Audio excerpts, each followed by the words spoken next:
History tells us a comforting story, that civilization moves forward in a straight line, that each generation builds a little higher, a little smarter, a little more advanced than the last. But that story starts to fall apart the moment you stop looking at textbooks and start looking beneath your feet. Because under the streets of some of the world's oldest cities, there is another world.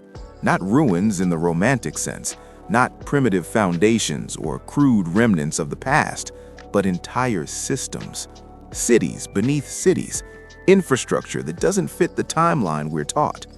And when you trace those buried layers across continents, across cultures, across oceans, something disturbing emerges. Around the year 1700, civilization didn't evolve, it restarted. What you're about to hear isn't a theory built on speculation or myth, it's a pattern built on measurements, maps, construction records, engineering reports, and physical structures that still exist, often sealed, buried, or deliberately erased. And once you see the pattern, it becomes impossible to unsee. Because it appears that somewhere between the late 1600s and early 1700s, a global catastrophe struck with such force that it buried entire cities under meters of material, wiped out advanced infrastructure, and forced humanity to rebuild on top of the ruins with diminished knowledge. Not gradually, not locally, but simultaneously across the world. Let's start where the evidence is clearest. If you walk through the historic center of Stockholm today, everything feels orderly. Cobblestone streets, elegant buildings from the early 18th century, plaques proudly marking construction dates like 1710, 1715, 1720. According to official history, this is a city rebuilt after war and fire. But that story collapses the moment you dig down, literally. During modern construction projects in Stockholm, crews repeatedly discovered massive stone chambers buried more than 4 meters beneath the current street level. These were not random cavities or medieval cellars. They were precision-engineered systems built from granite blocks weighing up to 12 tons each, cut and fitted so precisely that even modern engineers were stunned. These chambers weren't decorative. They weren't storage spaces. They were part of integrated hydraulic systems, pressure regulation, overflow control, drainage channels carved with mathematical precision. The engineering reports describe stone surfaces showing marks consistent with rotary cutting tools. The tolerances were measured in millimeters. The layout followed a grid that did not match the city above. In other words, this wasn't Stockholm's past. It was a different city entirely. Historical survey documents from the early 1700s confirm it. Surveyors described finding complete structures beneath thick layers of deposited material. Doorways, window openings, iron grates still in place, paved floors, underground. They didn't describe digging through collapsed buildings or gradual sediment. They described excavation through foreign material. The word appears again and again in the records. Deposition, not destruction, not decay, burial. And then something remarkable happens in the documents. Rebuilding orders explicitly require new construction to begin several meters above the old ground level, not because of subsidence, not because of flooding risk, but because the old city was no longer accessible. Stockholm wasn't repaired, it was raised, an entire city built on top of another one. And if this were the only example, it might be dismissed as an anomaly. But it isn't. Cross the North Sea to Edinburgh. Today, tourists are guided through underground vaults beneath the city, often told they were storage rooms or forgotten basements sealed for safety. But the reality beneath Edinburgh tells a much stranger story. These chambers are not crude or improvised. They are monumental.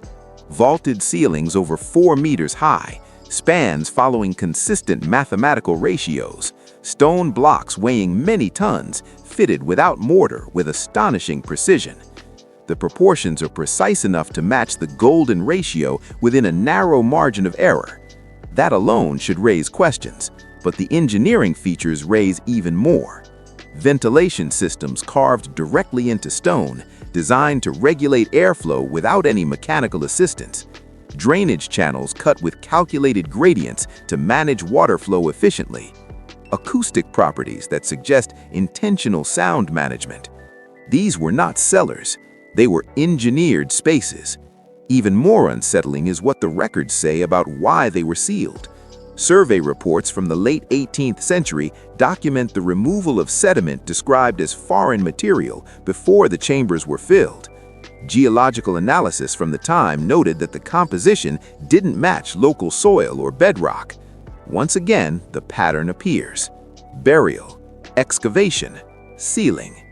And just like Stockholm, the street level above Edinburgh's Old Town was raised by roughly 4 meters during reconstruction in the early 1700s.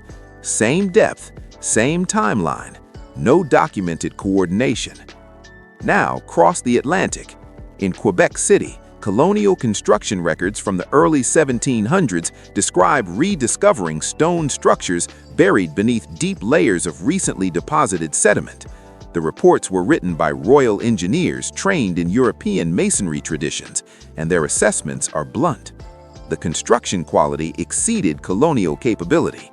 The stonework precision suggested tools and methods unknown to their craftsmen.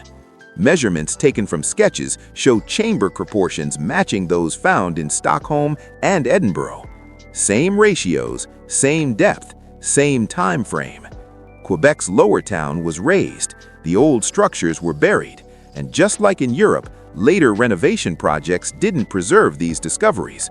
They removed them, stone by stone, dumped into rivers, erased. At this point, coincidence becomes mathematically improbable. 3 cities, 3 continents, identical burial depths, identical reconstruction timelines, identical architectural signatures. And it doesn't stop there. St. Petersburg, officially founded in 1703, was supposedly built from scratch on marshland. Yet, Russian engineering records describe excavating and clearing sophisticated stone infrastructure buried beneath recent alluvial deposits. Drainage systems, foundations, pre-existing construction. Peter the Great wasn't founding a city, he was uncovering one. In Lima, reconstruction records following earthquakes describe raising the city level nearly 4 meters above buried construction. Vienna, Naples, Istanbul, all show the same pattern. Buried structures, reconstruction between 1690 and 1720, street levels raised between 3 and 5 meters. Different languages, different empires, same solution. This wasn't local disaster recovery. This was global recovery. And then comes the most unsettling chapter, because the story doesn't end with rebuilding. It continues with erasure. Starting in the late 19th century, cities across Europe and North America launched extensive modernization projects, sewer systems, subways, heating infrastructure, and everywhere they dug, they found the same thing: buried chambers, precision stonework, advanced systems that didn't fit the official historical timeline. And almost without exception, they did the same thing. They documented them briefly, photographed them, then filled them with concrete. In Stockholm alone, hundreds of subterranean systems were sealed during infrastructure upgrades. The orders don't explain why, they simply mandate closure. Edinburgh funded vault consolidation projects that removed and destroyed architectural features deemed anomalous. Quebec excavated and disposed of hundreds of tons of worked stone. St. Petersburg filled hundreds of chamber systems described as inconsistent with the city's founding chronology. Vienna did the same. So did Naples. So did countless others. This wasn't negligence, it was systematic. The most disturbing discoveries weren't just stone, they were machines. During late 19th century excavations, workers repeatedly uncovered mechanical components embedded within these buried systems. Brass cylinders with uniform screw threads, calibrated valves, pressure regulation devices, geared mechanisms. The engineers examining them noted something impossible. The manufacturing precision exceeded what should have been achievable when the chambers were supposedly built. Uniform threading requires machine tools, lathes, precision cutting equipment, technology that didn't become widespread until the Industrial Revolution. Yet these components were found in chambers sealed decades earlier, sometimes centuries earlier, and instead of being preserved, they were scrapped, melted down, disposed of, destroyed. The reports exist, the photographs exist, the artifacts do not.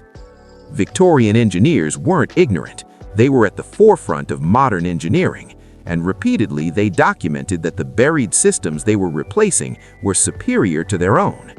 Hydraulic networks that regulated pressure automatically, ventilation systems that maintained stable air quality without mechanical assistance, drainage channels carved so precisely that water flow remained optimal under varying conditions. These weren't ancient experiments, they were refined